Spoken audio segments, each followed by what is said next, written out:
between the spectators and the players, there's sort of this plastic shield. I don't know if we can see it very clearly, but it's not completely open, so that sort of minimizes the sound coming in. So they're Yep, kind yep, of yep. in this enclosure area, They're in the and then zoo. just as you see the players walking past, there is a way out from the direction which you see Erwin Lamy, I think, walking in. At least it used to be Okay. when I played in White 2 years. And then behind, there's the press room and the analysis room where Fiona as well does her interviews. We've seen that as Yep. well. So you see that little door. I think that's the way out to that analysis area and the press room where we get all the post game action. Interesting. And is there like a further area where they can analyze, but it's like open to the public, or at least to the other players? Or is it all just contained so that only the Masters players can be there? Well, last I was there was 2011, and I remember at Hmm. that time it was only for the players. Okay. So yeah, you don't have too many of the fans or too many people walking in there. But it was incredible for me because I was playing. Then they also had a C group. So they had the A group, which is the Masters, the B group, the Challengers, and then the C Yep. group, again, a group where players were trying for their Grandmaster Nom. And uh, so after that, I would go into this analysis room, and there I would see, Ivanchuk analyzing, Magnus analyzing. So it's the Exactly. same for all the players to be there, but it's only for the players, and it's really a treat to be at the D Morion right now. So if anyone watching, I think Amsterdam's like a 40-minute train ride away. Okay. If you're around Wyke, definitely get yourself there. Well, what we need is to go round the corner to the local pub with a set and a clock and just see who walks through the door. I bet you'll get a couple of famous names. Just wait there long enough. That would be a lot of Wyke fun. is not really a huge party town because it's this No, of course, quiet, no. small coastal village. By the way, we've got some action going on with 40 seconds remaining for Winston Keimer. And We the can make bishop, it a party town, Tanya. That's up to it does us. become, you know what? It becomes a big party during the chess festival because there are so many players and there are like 5 restaurants. By the way, I think Gukesh is about to win this game. Oh, all right. Let's take a look. So we can see the board in the bottom right there, and our Silicon friends have decided to chuck that rook check on the back rank our way. Let's go ahead and take a look. Queen e2 being given as a mistake as things currently stand. Let's see if we can convert as a result and see why. So we've got rook d8 check, I'm guessing. So you take, queen takes with check, that's fine. And then I'm guessing black plays rook f8. I think that you have to play rook f8 because king h7, Yeah, maybe there's something stronger, but simply you trade off the queens. White has an extra pawn. The b6 pawn is a huge target. Black's rook and knight are far away from creating any big threats, and this is going to be a sort of a clinical position to play out for Gukesh.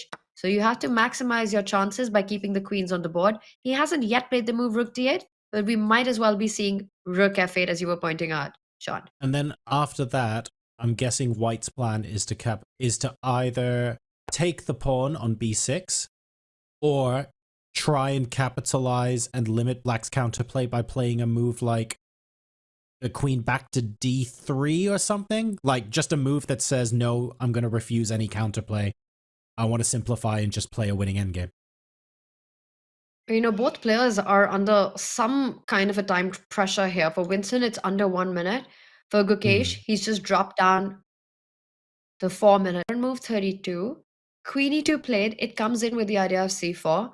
Gukesh is trying to calculate what happens. Does he have the time to take on f4? But I think that allows a lot of counterplay with the c4 pawn falling as well. Will Gukesh go rook d8 and find the best move in the position to simplify your upper pawn? You trade as much material as you can. I feel like rook d8 should be. I'm looking for other ideas here, but I feel like the first two moves of rook d8 check, swap a pair of rooks, get the queen check, and then rook f8 is like a given for Gukesh, and he's trying to figure out, okay, cool, that's fine. What's the plan after that? Because that needs to be step one in a longer plan. So I'm trying to work out if that's queen d3, if that's... I'm scared for queen takes b6, because queen takes d6, and then queen takes c4, and I at think least there's black's queen getting some d1 check counterplay. that you have to be careful about there. Yeah, okay, exactly. That's even worse. So yeah, just the queen back to d3 might be like I like that. the safe boring move. Would you call it that? But then if black doesn't have an answer to the safe boring move, it's an excellent move, right? So I think it's a safe, excellent move. Is it just me or does Gukesh look a bit nervous right now? It felt he's a little fidgety. Based on the seismometer that we had to attach to the back of his chair during the World Championship because he was shaking it so much, in the grand scheme of things, he's doing okay right now, I have to say. But we'll see. So yes, 2 minutes left to go. This is, I think we're going to end up staying on this for at least a little while to see if the checks come in, and if they come in, what Gukesh's next move is going to be. I'm looking for a move better than Queen D3 at the moment, which is the quote-unquote safe move. If chat finds... Let me quickly show your line. Yeah. So if chat finds Queen D3, oh, I can look at a move like this and go, oh, come on, what a cop-out. I think that's a great move. The only thing you have to be careful about is not allowing a check on the back rank. Yeah. So Gukesh, he's still taking his time. By the way, he's now 1.5 minutes. I'd love if you could get a full screen on the players right now. This is time trouble territory for sure. Yeah, it would be good to see, just to see the players up close. And we can sort of see that here. Oh, there we go. Instantly played as well. The check has been played. I'm guessing the capture is going to be coming very, very shortly afterwards here from Keymer. Yeah, I don't believe rook to f8 is a move that you want to make here. It just feels wrong because, yeah, it made no sense. And now if you go king to h7, Gukesh will be super happy to just get the queens off the board. So I think, John, your move has to be the practical approach as black. Keep as many pieces as possible down a pawn. I feel dirty suggesting it though, Tanya. I'm not going to lie. I want the explosiveness. I want the fireworks, and maybe that's just not called for here. And you just go, all other things considered, your best placed piece right now. Oh, there it is, Queen D3. Look, black's best placed piece is the queen on the 7th. It's really nicely placed, so if I can get rid of that, I'm pretty comfortable converting everything else. So I'm going to bully you a little bit, is what Gukesh is saying here, and I think it's a very reasonable thing to do. Yeah, right. Queen D3, really nice spot there. It just keeps everything under control. And how you said it, right? You're up a pawn. Where is the danger coming from? From the black queen. Just get it off the board. And if you don't take on d3, then you've got to move the queen to a very unhappy square. I don't even see it because the b6 pawn is hanging as well. So you might have to go back to e6. And then at least white has rook e3. And look at the beautifully placed rook and queen. I'm guessing there's no counterplay with, like, I was thinking more like queen b2 or something. But making white play an extra pawn move. But you're right, I don't think that really works. I was thinking of ways to basically keep a tempo, right? I think that's a great move, actually, because you keep the queens on the board. I'd be tempted to go b5 here and just is there a check? Okay, no, we've got to move. Queen f1. We've got to move. And he does trade. Rook takes queen. Rook c8 played.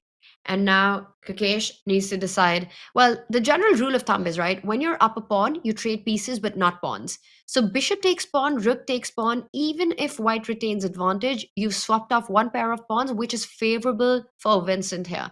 I'm expecting Gukesh to find a way to keep the pawn alive. But that said, it's not so easy because rook c3 might run into a move like knight d5. Yes, for sure. So I was, that's such an annoyance in this position for Gukesh that he can't just put his rook behind the pawn, which means the only other way for him to do that with his rook is to play rook d4, and it does eliminate all of these squares that the black knight wants to jump to. But I'm not gonna lie, it looks a bit clunky as well. It's like, it feels weird having to keep the rook on the rank instead of on the file behind the pawn. So it's definitely not an ideal scenario. Moves of the game. We were essentially just waiting for the trades to happen and for the draw to be agreed. So that game has ended in a draw. This one, though, just a couple moves to go to the time control. 2 minutes for Gukesh, plays 1 minute for Keymer. And still very much in the balance here. Gukesh better, but maybe not necessarily won yet. This is all very tricky indeed. It's a very healthy extra pawn. So I don't know how winning it is, but it definitely has big winning Hmm. opportunities for Gukesh. And the Big big win reason for energy. that is And the big reason for that is also that you've got pawns on both sides of the board. You know, when you've got that, the bishop being a long range piece is stronger than the knight because it can start targeting the b6 pawn as well. One idea in this position, while Gukesh first activates his king, is to actually push the b pawn one step ahead and just completely clamp down the b6 pawn on a square that it becomes a long term attacking prospect for that white bishop. I actually think that this, technically, for a player of Gukesh's caliber, should not be too hard to convert. And if you're Keimer right now, of course, the correct thing to do at this point is to, if you have three candidate moves, one of them might be the best, but it's quite dicey. You need to play the most solid moves to get to the time control and have that extra time to think, because that maximizes your opportunity of being able to go really, really deep into some lines that allows you to save the game later on. And it's on move 38 now, so that's got to be on the back of his mind.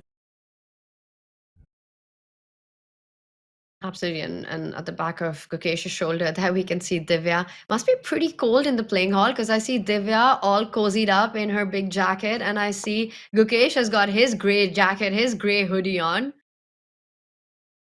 So it must be, the temperature must be quite low there. That's the advantage to playing in the amateur section, where if you're crammed in like sardines, the amount of body heat keeps you warm. But in the masters section, you haven't got that insulation, so unfortunately, you got to wear a few extra layers. Wow, and Vincent made that last move with just 5 seconds on the clock, John. He retreats, sorry, not retreats, but places the rook on the open line, looking for activity via the A flank. That makes sense. So many endgames are won or lost because of piece activity. So maximizing that, the rook, is a perfectly sensible thing to do. The question is whether or not it adequately compensates for the fact that we have these two monstrous connected pawns on the B and C file for Gukesh that will be able to roll their way down the board. He only has to make two more of those moves, of course, to get to the time control and have plenty more time to think about it as well.